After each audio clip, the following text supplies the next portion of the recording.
Olá, eu sou o professor Charles Assunção e nesse vídeo nós falaremos sobre ciclo termodinâmico de refrigeração.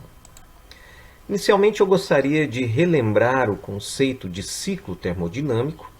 Ciclo termodinâmico pode ser entendido como uma sequência ordenada de processos termodinâmicos, compressão, expansão, resfriamento, aquecimento, enfim, quaisquer processos, de forma que essa sequência faça com que o fluido que está sofrendo esses processos sempre volte no mesmo ponto de partida, no mesmo ponto inicial. Então nós podemos ver de forma bem genérica representada nesse gráfico aqui. A gente tem um diagrama termodinâmico qualquer, pode ser um PV, um TS, um pH, não importa.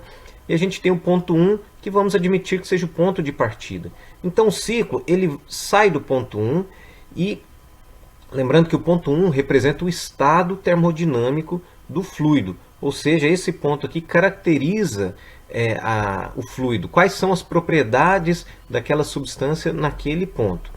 E lembrando que a gente precisa de duas propriedades termodinâmicas independentes para caracterizar todas as propriedades daquele fluido, para caracterizar o estado termodinâmico. Então esse fluido ele vai sofrer processos, como eu disse, sejam eles quaisquer, aquecimento, compressão, resfriamento, expansão, não importa, de forma que, aqui está representado por essa curva, ele tenha que voltar nesse mesmo ponto. E nesse mesmo ponto, ele vai ter exatamente as mesmas propriedades que ele tinha anteriormente. Então é isso que caracteriza um ciclo termodinâmico. E no caso de um equipamento como um sistema de refrigeração, esse ciclo ocorre de forma contínua. O fluido ele percorre a sua trajetória e volta no ponto de partida e percorre aquela trajetória enquanto o processo estiver, ou o sistema estiver em funcionamento. Essa característica de ciclo ela traz uma vantagem bastante interessante, que é uma implicação aqui proveniente da primeira lei da termodinâmica. Se o fluido sempre volta ao mesmo ponto de partida, ou a qualquer outro ponto, mas vamos adotar o ponto de partida como referência, isso significa, e todas as propriedades daquele ponto, naquele ponto são iguais, independentemente do processo aos quais ele foi submetido, a variação de energia daquele fluido naquele ponto, ou no ciclo completo, é igual a zero. Então a gente pode igualar os fluxos de energia de trabalho e calor, e com isso então fazer uma análise termodinâmica de uma forma relativamente simples. E aqui a gente resgata também um conceito visto normalmente em termodinâmica, que é aquele conceito de integral de linha, integral de ponto. A propriedade termodinâmica ela depende apenas do ponto onde o fluido está, o estado termodinâmico, não importando a trajetória que ele percorreu para chegar naquele estado. Então, o fluido no ponto 1 tem aquelas propriedades daquele ponto. Se ele percorreu esse processo ou veio por outro processo qualquer, não importa. Agora, as propriedades derivadas de linha, integrais de linha, como trabalho e calor, aí naturalmente dependem da trajetória, uma vez que elas vão fazer a integração abaixo da curva de interesse daquele processo. Então, se a curva é essa ou a curva é essa, a área abaixo da curva vai variar. Então, só para aplicar aquele conceito que muitas vezes a gente vê em termodinâmica, mas não dá muita bola e não entende muito bem, é exatamente isso. A integral de ponto depende do estado do ponto e pura e simplesmente não importando o processo. A integral de linha depende da trajetória que foi percorrida para quantificar aquele valor. Então, indo para o ciclo termodinâmico de um sistema de refrigeração, a gente tem que passar necessariamente para o ciclo chamado ciclo de Carnot, que é um ciclo ideal. Por que ele é ideal? Porque nele não há irreversibilidades. Relembrando um pouquinho o conceito de reversibilidades, é como se fosse a perda de energia ou uma energia que fica indisponível em função das características reais de um sistema, como, por exemplo, atrito, vibração, transferência de calor com temperatura transferência de calor com diferença finita de temperatura. Então existem processos que a gente vai num sentido e na hora que a gente tenta retornar no sentido oposto, a gente não consegue retomar toda a energia, vamos dizer assim, não consegue voltar ao ponto de partida. E isso por conta das irreversibilidades de um processo real. Mas a máquina de Carnot é um processo ideal, isento de irreversibilidades. E por que ele é importante? Porque ele serve como referência, ele vai apresentar a maior eficiência possível para qualquer processo que esteja operando entre duas temperaturas, e ele é um processo que a gente, a partir dele, pode desenvolver os outros, porque muitas vezes identificar, calcular, especificar as irreversibilidades é muito difícil. Então a gente muitas vezes especifica e calcula a irreversibilidade pela diferença do resultado entre o processo real e o processo de Carnot, porque o processo de Carnot, como eu disse, ele passa a ser uma referência. Então aqui a gente tem um processo genérico de Carnot, ele tem algumas características. Vejamos, aqui ele está representado num diagrama pressão-volume.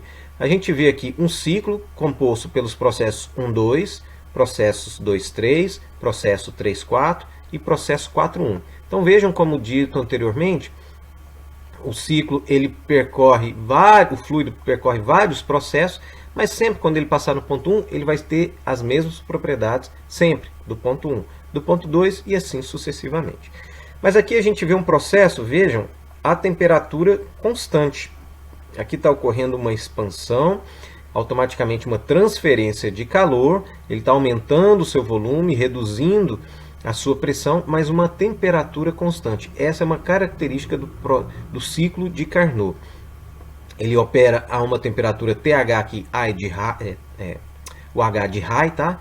Então temperatura alta, e L aqui de low, temperatura baixa. Ele opera entre duas temperaturas, depois a gente vai falar sobre um pouquinho o que são essas temperaturas, esses reservatórios de temperatura. E aqui ele tem um outro processo, aqui não fica muito claro nesse diagrama, mas eu já vou antecipar, é um processo adiabático e reversível, ou seja, é um processo isentrópico, um processo cuja entropia é constante. Então a gente pode afirmar que a entropia, que é uma propriedade termodinâmica do ponto 2, é igual à entropia do fluido no ponto 3.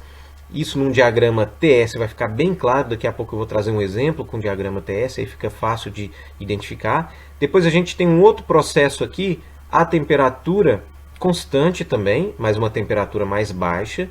E finalmente a gente tem um outro processo semelhante a esse aqui, aqui não fica muito evidente isso, mas é um processo também reversível e adiabático, ou seja, isentrópico, entropia constante. Logo, a entropia do ponto 1, do ponto 4, é igual à entropia do ponto 2. Então, como dito anteriormente, duas propriedades são suficientes para caracterizar todo o estado termodinâmico de um fluido.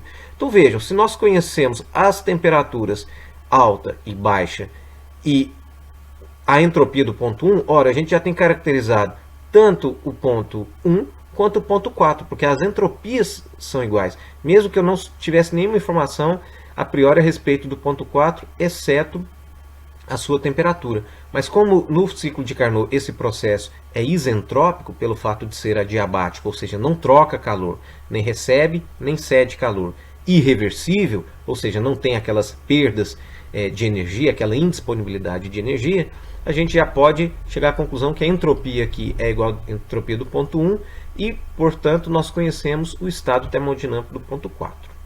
Então, só para resgatar aqui, como eu disse, o ponto 1, o processo 1,2 é uma transferência de calor isotérmica e reversível. Eu tinha esquecido de falar que ela é reversível. A transferência de calor reversível é um conceito, na prática ele não vai acontecer, mas é uma transferência de calor em que a diferença de temperatura entre os corpos, entre os fluidos, seja infinitesimal, ou seja, muito, muito pequenininha.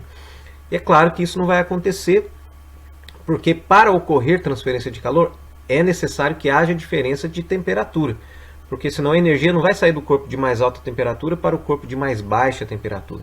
Mas aqui é uma idealização, e nessa idealização a diferença de temperatura é infinitesimal. O processo 2.3 é uma expansão adiabática irreversível, como eu disse, então ele continua ganhando volume, perdendo pressão, mas isso ocorre de forma adiabática, ou seja, sem transferência de calor e sem perdas, ou seja, processo isoentrópico ou isentrópico.